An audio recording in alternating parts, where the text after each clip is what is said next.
Rick Santorum went on a conservative radio show. He, of course, announced recently that he's running for president again, and nobody cared. So let's listen to him pile on about ISIS and foreign policy. The muted reaction that we've seen from the president in dealing with ISIS, I'm sure you've shared this, but I was reminded that during the Gulf War, the first Gulf War, that when we were flying sorties to defeat the enemy, we were flying something order of 800 sorties a day, and that during the second Gulf War, we were flying close to 1,000 sorties today, and on average, in this war against ISIS, we're flying 7 sorties a day.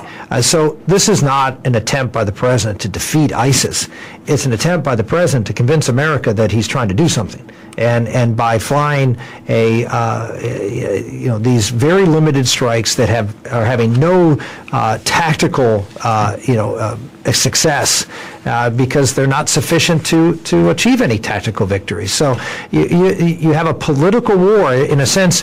If you go back and look at the war that I grew up with as a kid, which was Vietnam, is you didn't have a commitment. You didn't have a commitment by the political leadership to have success, and you don't have that commitment. We, in a sense, much worse here because the carnage and the potential for damage in the region is far greater than what we had in Vietnam.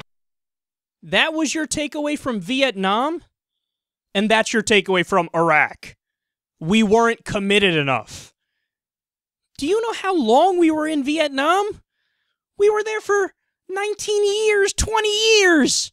What the fuck is committed enough? 58,000 U.S. troops died. Millions of Vietnamese civilians died. The war was for nothing. We went over this before, but the stated reason for going into Vietnam was communism bad. They acted like the Vietnamese were going to invade in Nebraska if we didn't go. We knew that wasn't true, but nonetheless, we went and we fought. The idea that we had to go fight them there so we don't have to fight them here. They're fucking Vietnamese peasants. They're just trying to set up their own government, and so what? Their form of government doesn't agree with ours. But we went in there, he goes, we weren't committed enough. So what is committed enough? 25 years you wanted to stay there? You want to still be there today? Is that what you want to do? You want to be there over 50 years? What is committed enough? And what is the definition of winning, by the way? I'm curious. What would you say winning is? By the way, same thing for the ISIS situation in Iraq and Syria today. He goes, we're not committed. Well, what is committed? What do you want to do? Tell me what your definition of victory is. We need to kill all people in ISIS. Okay, wonderful. That's not possible. You'd be there from now until the end of time. Why do I say that? Because there's always going to be jihadists. To say we need to defeat terrorism is as stupid as saying we need to defeat murder. That doesn't make sense. You can't defeat murder. Murder is a tactic. Terrorism is a tactic. There's always going to be somebody who murders. There's always going to be somebody who's a terrorist. So you need a policy of containment to try to make it so that you limit terrorism as much as possible. And the way to do that is the opposite of what we're doing. Not only the opposite of what we did in Vietnam, but the opposite of what we're doing in Pakistan, Yemen, and Somalia, and Afghanistan, and Iraq today. The more innocent people we kill over there, the more people we torture, like this recent torture report that came out, the more terrorists we create. But what does Rick Santorum say? He says, no, do the opposite.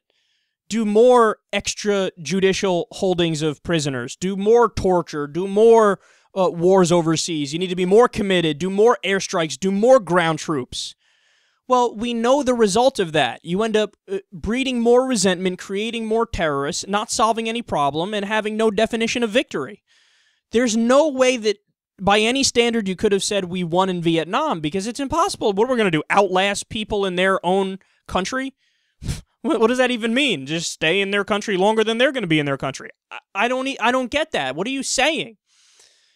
No, it's guys like this who end up taking away American lives because they send our soldiers to die for no reason whatsoever. They breed more resentment and create more terrorists, so you put the lives of Americans at greater risk in that sense as well.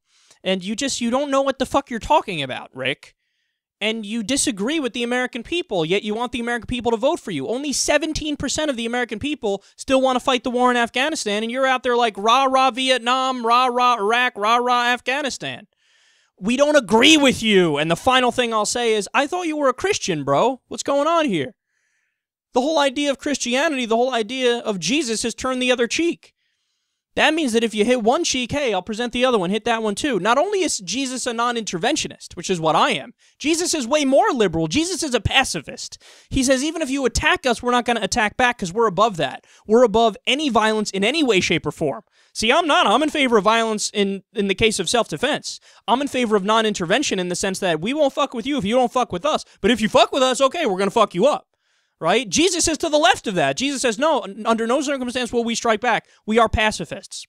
But Rick Jesus loving Santorum is like, fuck pacifism, fuck non-interventionism. I want to go on the offense. I think we should have stayed in Vietnam longer. We weren't committed enough. That was the problem. And we should be more committed in Iraq, more committed in the Middle East. The exact wrong policy.